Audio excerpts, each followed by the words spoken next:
उनका जेल में जाने का कारण सिर्फ कन्या होती है, उनका जेल में जाने का कारण सिर्फ औरत होती है।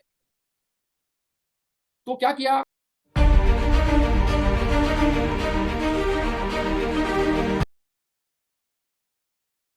बृहस्पति के लिए हम बात करते हैं। बृहस्पति के मित्र कौन है? सूर्य, चंद्रमा और मंगल।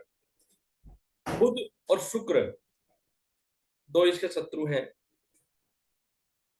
देखो, बृहस्पति बहुत जल्दी से पीड़ित नहीं हो पाते, क्योंकि अगर बृहस्पति शुक्र के साथ है, जैसे अभी हमने जब वाणी को विराम दिया था तो क्या बताया था कि जो ज्योतिषी हैं वो इन ग्रहों के प्रभाव से परे हो जाते हैं। उसी प्रकार गुरु जो है वो गुरु ज्ञान का कारक है।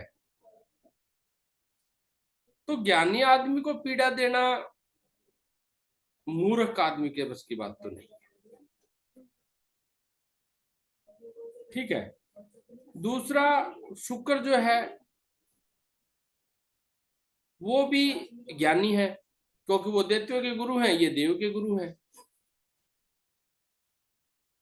तो शुक्र के साथ शत्रुता का भाव पैदा करता है। अभी इसको है ना एक बड़ी सहजता के साथ मैं समझाने का आपको प्रयास करूंगा और आपके बिल्कुल सही बात समझ में आ जाएगी। हम किसी भी आध्यात्मिक गुरु की हिस्ट्री को ले लें, हम किसी विशेष की निंदा नहीं कर रहे हैं। ये जो विषय है, ये विषय सिर्फ आपको समझाने के लिए है। ज्योतिष में हमें किसी से कोई भी द्वेष नहीं है। अगर किसी को बुरा लगे तो मैं सबसे पहले हाथ जोड़ के उससे क्षमा चाहूंगा।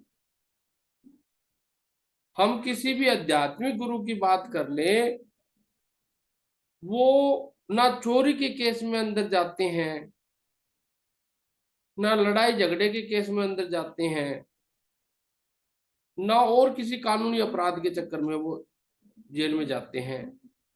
उनका जेल में जाने का कारण सिर्फ कन्या होती है, उनका जेल में जाने का कारण सिर्फ औरत होती है। तो क्या किया? बृहस्पति बहुत अच्छा है, गुरु बहुत बलवान है, सूर्य बहुत बलवान है, चंद्रमा बहुत बलवान है। तो वो क्या बने? वो फेमस आध्यात्मिक गुरु बने। चाहे हम बात कर लें आसाराम जी की, चाहे हम सतपाल जी महाराज की, किसी की भी बात कर लें, किसी की भी बात कर लें, गुरु उच्च का है, सारे ग्रह बलवान हैं जब वो आध्यात्मिक गुरु बने। लेकिन वो किसी औरत के द्वारा लांछित होने के बाद उनको कारावास हुआ। शुक्र ने कब अपना काम कर दिया, गुरु को पता ही नहीं चला। ये कार्यक्रम जो रचा गया, ये शुक्र के द्वारा रचा गया।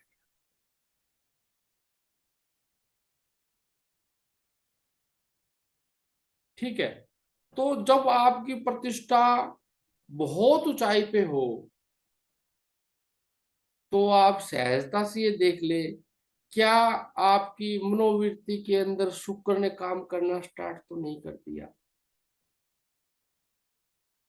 और मैं अपना जीवन किसी से कभी नहीं छुपाता, और मुझे बहुत सारी प्रतिष्ठा की भी रिक्वायरमेंट नहीं। मैंने भी अभी बैकअप किया है, मेरे को भी शुक्र ने घेर लिया था, लेकिन एक ज्योतिषी होने के नाते, एक दूरदृष्टा होने के नाते, अपनी कुंडली को समय समय पर एनालाइज करने के नाते हमने समझ लिया कि ये शुक्र का प्रभाव है, और हमने बैकअप कर दिया। जो समझ लेते हैं, जो अपनी ज्ञान इंद्री का इस्तेमाल, ठीक है, अपने ज्ञान इंद्री का इस्तेमाल करना है। और इसके पीछे भी एक लॉजिक है, बहुत ही बड़ा, कि हम अपने भक्ति योग के प्रभाव से प्रसिद्धियों को प्राप्त करते हैं और प्रसिद्ध होने के बाद भक्ति को भूल जाते हैं। जिस आराध्य की कृपा से क्राउड इकट्ठी हुई, वहां पे ये भ्रम पैदा हो जाता है, वहां पे ये भ्रम पैदा हो जाता है कि ये तो मेरी वाहवाही कर रहे हैं, मेरा तो कोई अस्तित्व नहीं।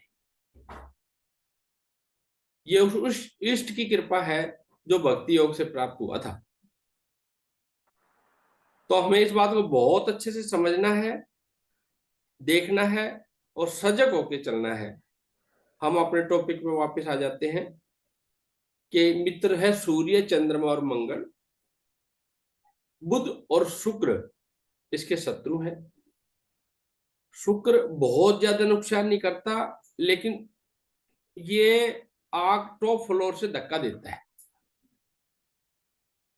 बृहस्पति टॉप फ्लोर पे पहुंचता है और ऊपर से धक्का देता है, शुक्र का ये काम है। बुध, बुध गुरु का पुत्र है, लेकिन बुध को शत्रुता के भाव से देखता है, द्वेष के भाव से देखता है, और बहुत ज्यादा नुकसान करता नहीं है, क्योंकि भरण पोषण करने वाला गुरु ही है बुध का भी।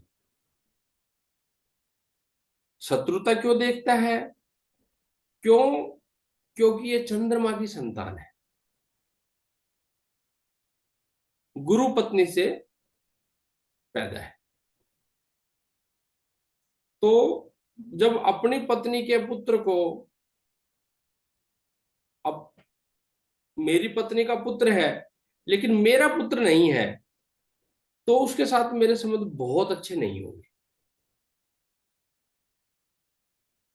तो ये मान लें कि बहुत अच्छे रिजल्ट नहीं देता है। शनि सम है, ना कोई लेना ना कोई देना।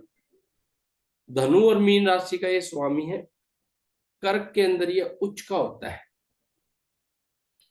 मकर राशि में नीच का होते हैं, और ईशान कोण इनकी डायरेक्शन है, उत्तर पूर्व कोण ईशान कोण। पीला इनका रंग है, पीली नीलम, बहुत सुंदर वर्ड सामने आया। नीलम और पुखराज एक ही पत्थर होता है, ये समझ ले सभी कि नीलम और पुखराज एक ही पत्थर होता है। जो नीले रंग का हो जाता है उसको नीलम कह देते हैं, जो पीले रंग का हो जाता है उसे पुखराज कह देते हैं। तो पीला नीलम इसमें से पुखराज। सोना इसकी धातु है, और हल्दी, चने की दाल, नमक, गुड़ और पीला कपड़ा इसकी दान देने योग्य वस्तु है। गोरा वर्ण है, तंदुरुस्त शरीर और सुतुल और सुस्त है, यानी कि भारी भरकम शरीर वाले होते हैं। ठीक है, वेट आप 80 प्लस मान के चले। पेट इसका, पेट से संबंधित रोग देने वाला है, गैसीय समस्या, मानसिक समस्या, मधुमेह, ये बाकी सब एक दूसरे से जुड़ी हुई है। मुख्य क्या है समझे हम? मुख्य ये समझे कि जो पेट से संबंधित पीड़ा है वो सारा बृहस्पति देता है, और स्किन से संबंधित प्रॉब्लम भी बृहस्पति देता है।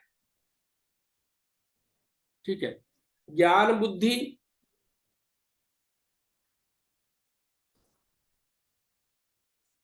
खुशहाली, समृद्धि, इन सब का प्रतिनिधित्व करता है। गुरु है, दादा दादी भी बृहस्पति है, पत्नी के लिए पति भी बृहस्पति है, बुजुर्ग अवस्था में पुत्र भी बृहस्पति है। धर्म का कारक है, धार्मिक क्रियाकलाप इसी में आता है। विश्वास, धन संपदा, ज्योतिष का ज्ञान और इंद्रियों पर नियंत्रण।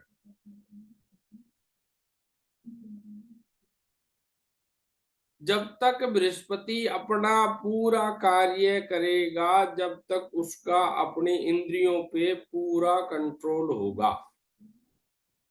जहां शुक्र की दृष्टि आई, जहां शुक्र का संग हुआ, वहां उसकी इंद्रियों से कंट्रोल उसका कब खो गया, उसे पता भी नहीं चलेगा।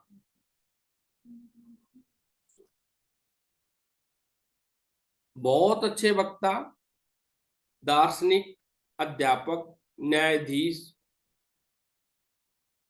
शिक्षक, संत, ऋषि, पुजारी, सदा भाषण करता, ये सब बृहस्पति के अधिकार क्षेत्र के अंदर आते हैं।